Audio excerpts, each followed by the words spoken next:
Hey folks, before I get into the numbers for week ending October 20th for the City of Toronto, I'm going to talk to you about something that could be sabotaging your ability to buy or sell a home, and you might not even know it.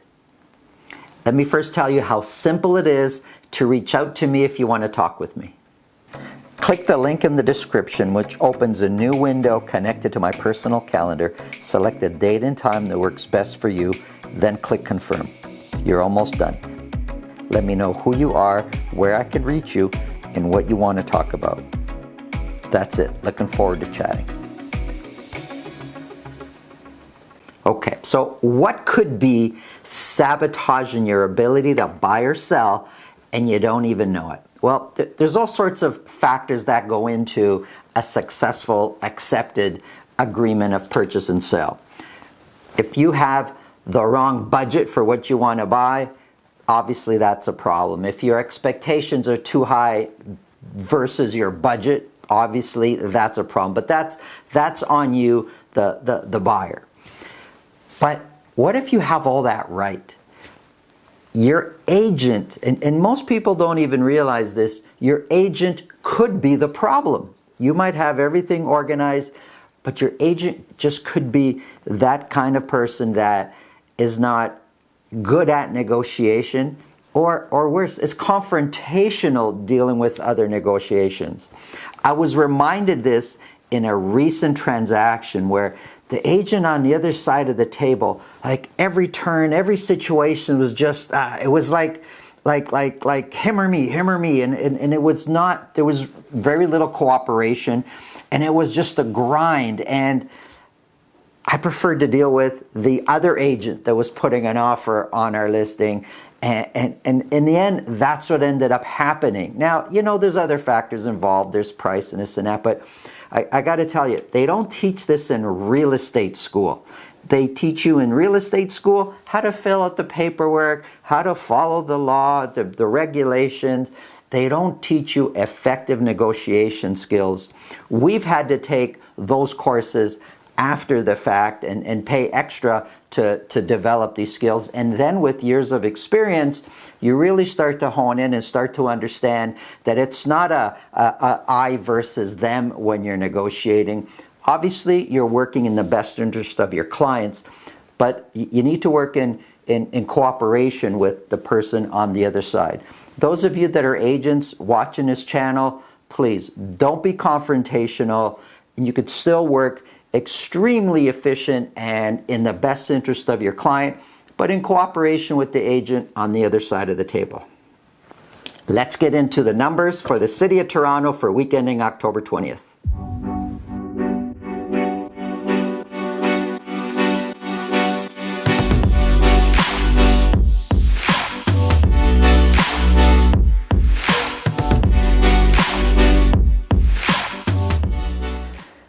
Okay, let's get into the numbers.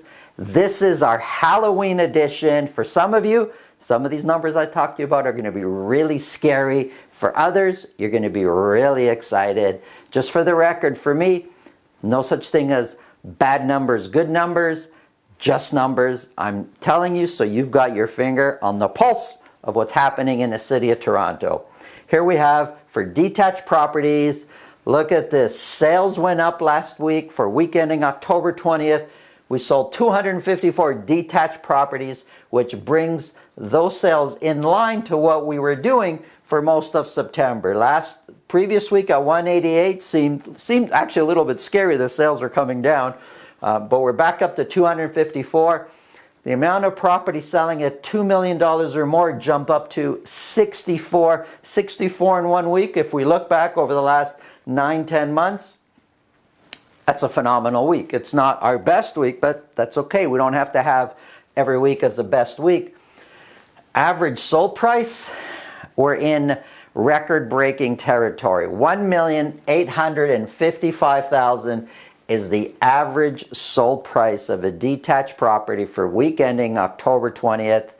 Crazy for some of you, very scary. Some of you very excited about that. That puts us at 22% higher than last year's average sold price. Look at this in September, 20, 22, 25%. 254 is actually quite close to what we were selling this time last year. And if we look at September, sales have been very similar this September versus last year's September, and 72% of those have sold at list price or more. Listings also went up. We went from 313 to 368. Now, if we look back during September, now I say that because the fall market is kind of like our second spring. And July and August, things normally calm down a little bit, activity-wise, but fall, it's just kind of like another shot, another kick at the can before the winter rolls in, when things kind of calm down a little bit again. So listings did go up. Months of inventory has come down. The market's a little bit tighter. We're sitting at 0.8 months of inventory, and average days on market is 12. That was all the city of Toronto. When we break Toronto down to west, central, and east, to give you an idea of kind of what's going on in the different regions, well, you've got central up top here, average sold price has gone up. You've got the orange here, which is West Toronto, average sold price has gone up. And the east, average sold price has come down a little bit. Now, huge difference in price in each region. Between the east and the west, there is a little over $200,000 difference in average sold price. And then when you go to the central, there's a $1 million, a little over $1 million difference in average sold price. And Central Toronto has the lion's share of the luxury properties. But taking a closer look, we have West Toronto here. We sold 73. Average days on market is 11. 62% of those are selling at list price or more. And we're up 19% from the previous year. Months of inventory is sitting at 0.8. Central Toronto, sales are 84. Sales are quite similar between West, Central, and East. Average days on market is 17, so properties are sitting on the market a little bit longer. 60% are selling at list price or more, and we're 17% higher than last year's average sold price.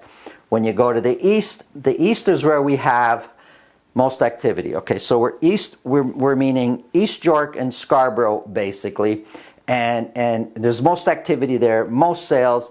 The market is the tightest. 97 sales last week. Days on market is only 11. Selling at list price or more, 90%. Almost every property is selling at list price or more, and we're sitting at 20% higher than the previous year's average sold price. Here's a quick snapshot of semis. Sales has stayed the same. Average sold price has come up to $1,379,000, just shy of $1.4 million for the average semi. And it's interesting that average sold price came up because the amount of semis selling at $1.5 million actually went down from one week to the next, yet average sold price still went up. Months of inventory is sitting at 0.7, and average days on market is 10. Taking a close look at townhouses, sales came down a little bit, and it's one of the few home types where sales actually came down last week. Everywhere else they're going up. So we sold 23, 6 properties sold at $1.5 million or more, and the average sold price is sitting at just under 1.4, very similar to semis. Months of inventory has gone up a little bit to 1.1 months of inventory. 52% are selling at list price or more, and this average sold price of $1,389,000 is 28% higher than last year's average sold price. Let's really dive into condos here. So sales went up from the previous week, and similar to the detached market, the sales we're doing now is similar to what we've been doing for the major part of September there. 43 sold at $1 million or more, which is up substantially from the previous week, and over 40 in 1 week is a very strong week when you look back over the previous year. Average sold price is just shy of $750,000 for the average condo sold in the city of Toronto. That puts us at 13% higher than last year's average sold price.